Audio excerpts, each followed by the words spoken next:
Alright guys, so I wanted to talk to you about the fuel pump setup for the fuel-injected Yzf600r.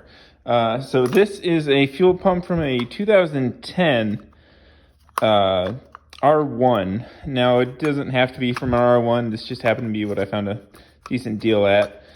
So basically minimal modifications. This is basically just a drop-in unit. I did take and solder the original plugs to these connectors, so then I don't have to get different connectors. I can just use the factory stuff. So that made that easy. I will eventually fill this with epoxy, so nothing can really mess with it. All right, and then here is the tank.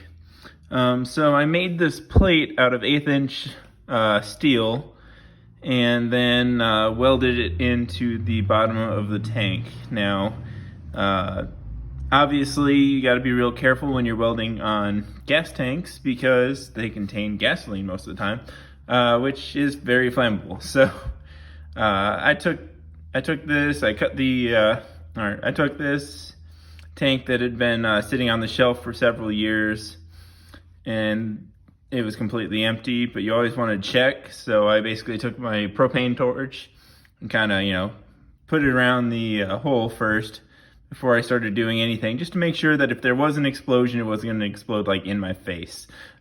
So that's kind of a good way to check it.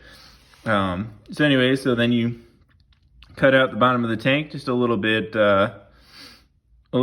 smaller than your plate that you made, and weld it in there. Now I know this weld looks like crap because it's actually two on top of each other. And kind of dealing with some burn throughs because this metal is a little thin in certain areas from the stamping process, so you got to watch that.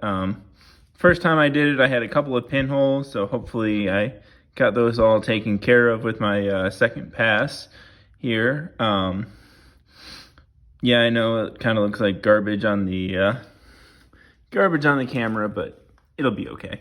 As long as it doesn't leak, it should be perfectly fine. Additional notes about the fuel pump. There's kind of two different models that you have to watch for.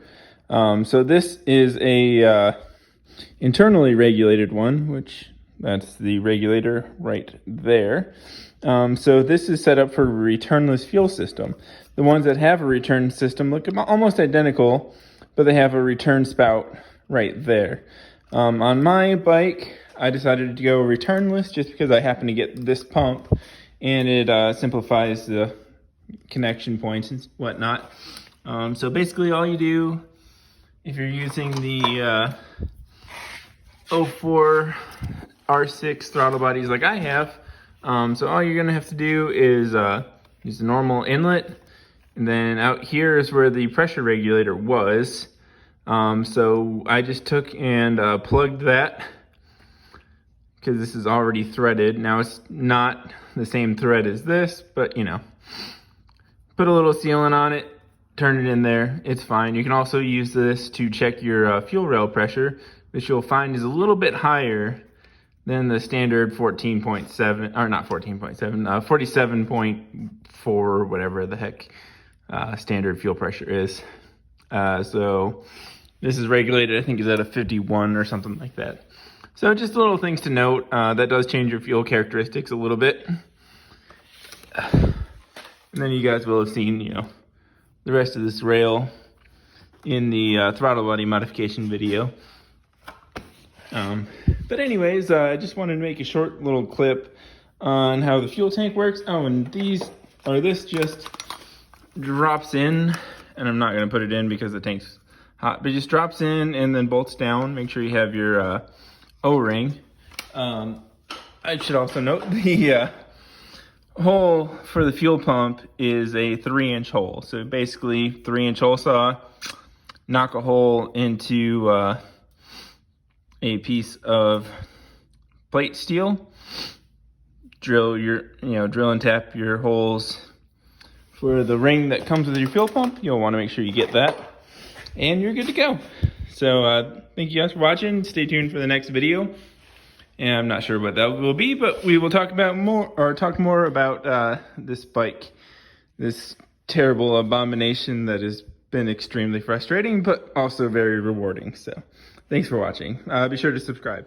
All right, so I got an addendum to that video. So if you hadn't noticed, I actually filmed that video probably a year ago, just when I happened to have the tank off. And I've since made a couple of changes to it. What I mentioned in the video about, you have the holes drilled and tapped for the bolt pattern of it. What I ended up doing is I ended up turning around my bolts and pushing them up through so they stuck out like studs, and then I put a nut on it. So that made it a little bit easier to deal with. I also used some KRS, see there's the, oh, it's backwards. Anyways, that's the brand, a fuel tank sealant. So basically, once everything was done, I still had a couple of pinholes. So I pulled the tank off, pulled the pump out, and did the whole tank sealing procedure. And that worked really good, and haven't had a problem with it. So I highly recommend that if you're doing this. But got everything back together, and it's been going pretty good. Stay tuned for more videos, and if you have any questions, make sure you put it down in the comment section. I also recently started a Facebook group. So it's, I think, Yzf600r EFI, something along those lines. You should see this bike. You should see this bike and the image or whatever. So join that if you have any questions. I'm on Facebook more than I'm on YouTube, so I will answer any questions I can.